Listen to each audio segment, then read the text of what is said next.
Okay, with that alpha being made, it loads it up over here when it's done. It's under step 7, step 6, whatever you got. Been saving like a madman here. Okay, so I'm going to now do a texture burn on this character so I can add that to another layer. It's all about layers. So I'm going to say crop and fill. Hit OK. Zoom out. So I get this. I got a lot of noise in there. Noise is good. I'm going to see if I can lower the alpha a little bit and do a crop and fill again. Zoom out.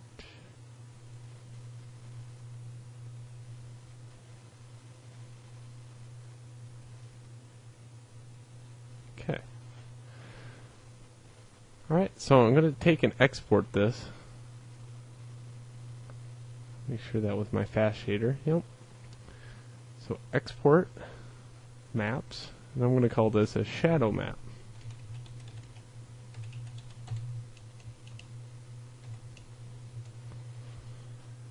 And this alpha, I'm going to export it and go call this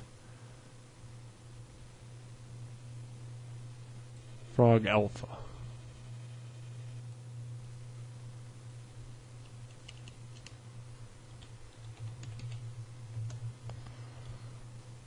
Okay, so let's go back to Photoshop with all these nifty maps. See what we can drum up for a texture.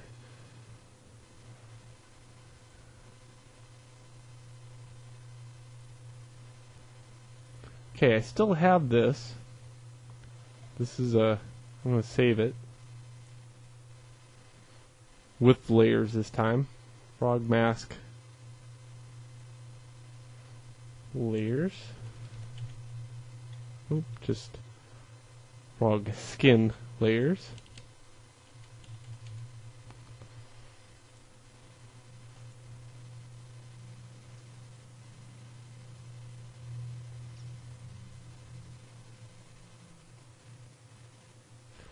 My other maps are 2048, so I'm going to lower this one down to 2048 also.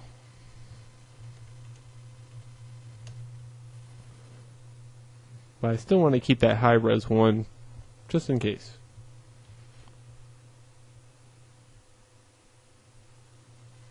Okay, so let's open some maps up. I don't need this one over here anymore. Let's see what else I got in here that I don't need my spackle brush anymore. And I don't need that example anymore. So File, Open.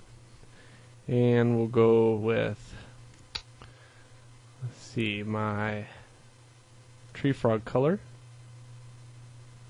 my shadow map, and my alpha.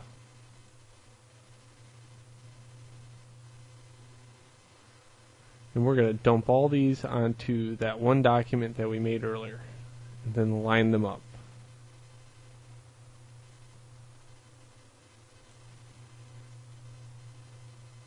And I find if you put snap on, it'll snap it perfectly in the document. Each one has to actually be transformed, flipped vertically. So I got that one done. I'm going to actually flip it vertically in here,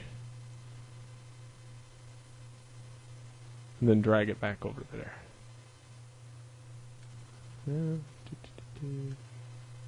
That one out of here. That one's gone. Last one is my alpha. Rotate canvas, flip vertically.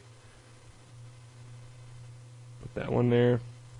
And it'll say, do you want to make sure you do this because it's a different depth value? You say, yes, okay. Okay, many layers on the same document, which is always a good thing. Okay, so we want our color layer to be on top for right now. And I'm going to turn it off. Wait, I'm going to put my color layer here. Makes more sense for each one of these. So I'm going to move it down one. I got my alpha sitting on top. I got my color layer. My alpha, I'm going to switch it. Something like that. It's on color burn. Make some interesting noise in there. Gonna move it down some. This is my texture. I'm gonna switch that.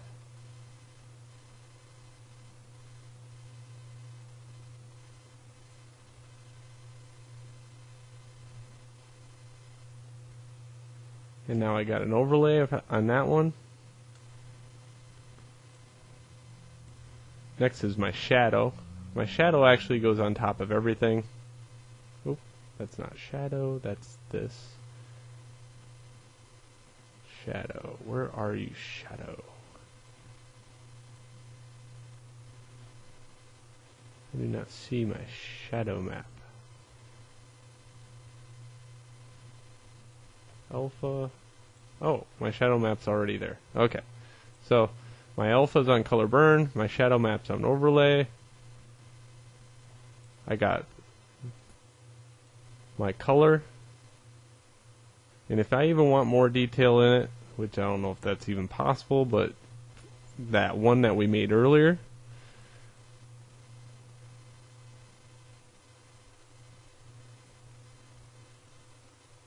I can switch it around. Ooh, a purple frog. That'd be awesome.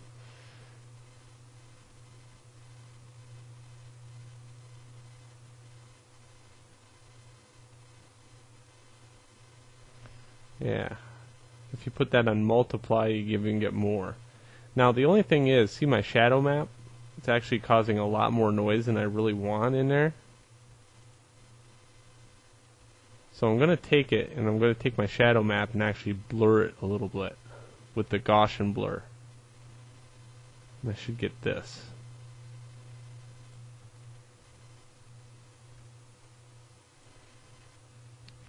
Okay, so let's take this and save it and see what it looks like in Zbrush. Save as. We'll call it Tree Frog Color 2.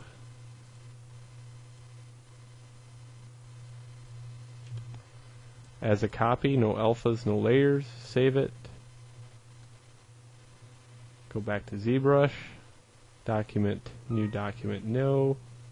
Document double. I got my tree frog still active as a tool. If not, you've got to open it up. I'm going to turn this alpha off.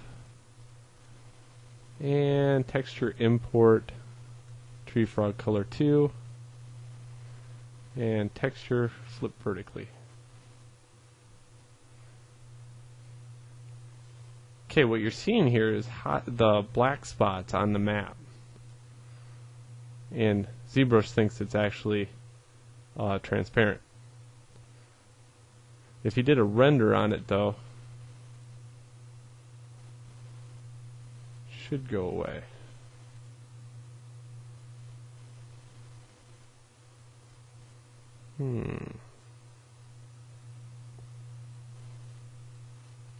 So what I'm going to do here to get a better representation of this, because I know there's a way to turn that off,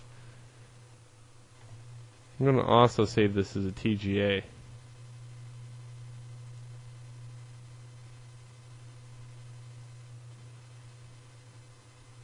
And say 24-bit. And in Maya, I'm going to open this up and see what it looks like on this low poly character, just to get a good feel for it. So I'm going to right click on the character and assign it a new material. And I'll say Lambert.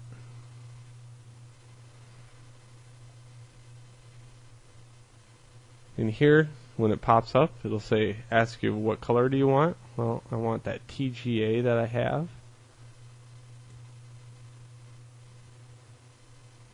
Out of Photoshop.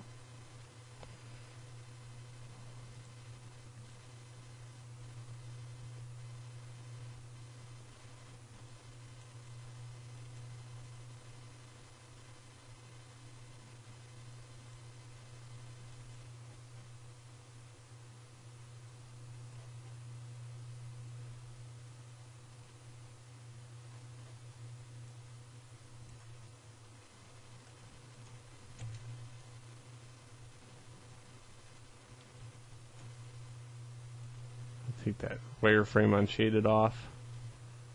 And wow, that looks nice. It's all baked in.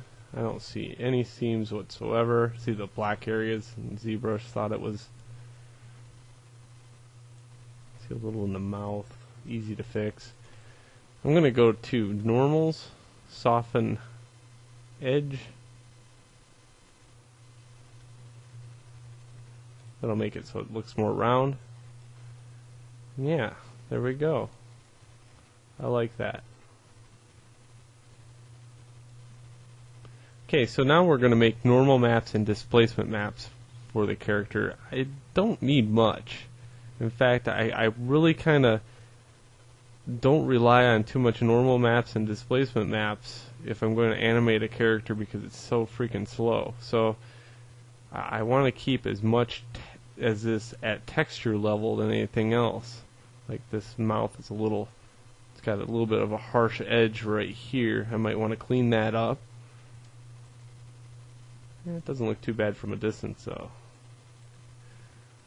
Let's get a render on it to kind of find out what it looks like. This is the lowest quality render I can probably muster out as Maya. Yeah, I definitely need to soften that up. So in Photoshop, in fact, I see exactly where I need to soften the edges up. Grab the trusty Wacom tablet.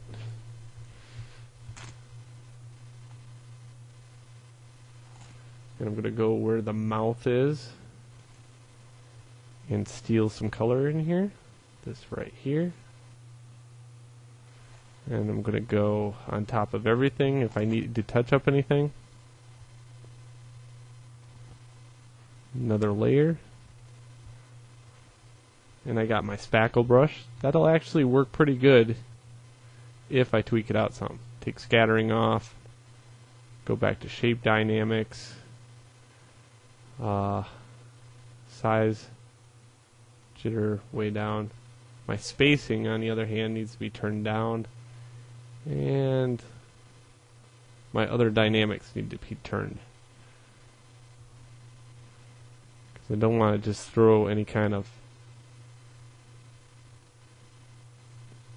just brush in there. I'm going to turn the flow down too. I'm just going to take this line, touch it every once in a while.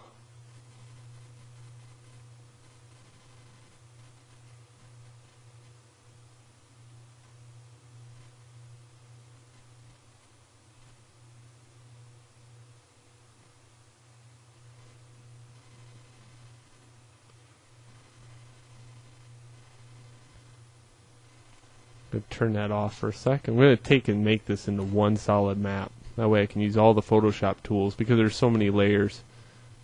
Layer.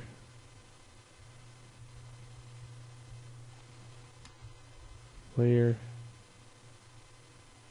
Edit. Copy merged. Edit. Paste. So now it's all one big huge layer. I can zoom in on it. And I can use my all-famous blur tool. And that will make a perfect blend between the two colors rather than painting.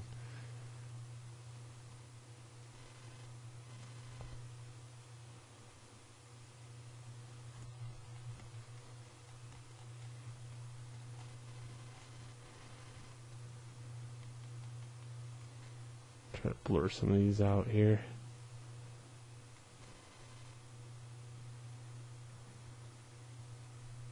Alright, looks good. Save as. TGA. Skin layers. Save. Replace. 24-bit. Back to Maya. If I click on the character, click here, the sample should be still loaded. If not, like I got some history on this character. Lambert 2, color. I'll just hit reload.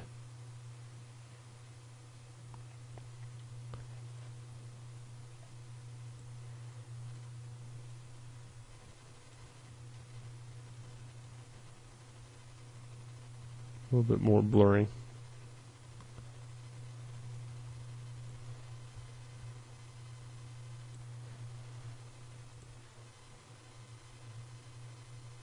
Now there's a way to do this in Zbrush too, but we got all our maps made now, so it's easier just to do it in Photoshop. Okay, so I'm going to push this color a little bit further on here using the smudge tool.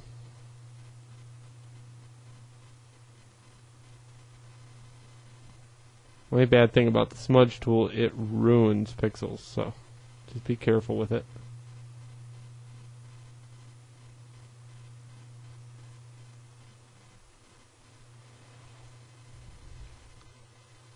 Save as TGA. Yes. Generally, I keep just about everything open at all times, so I can always do updates very quickly.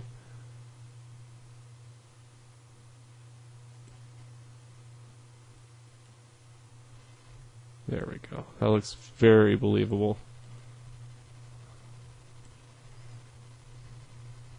Keep in mind his mouth is going to be closed just for a little while until maybe we'll make a tongue for him.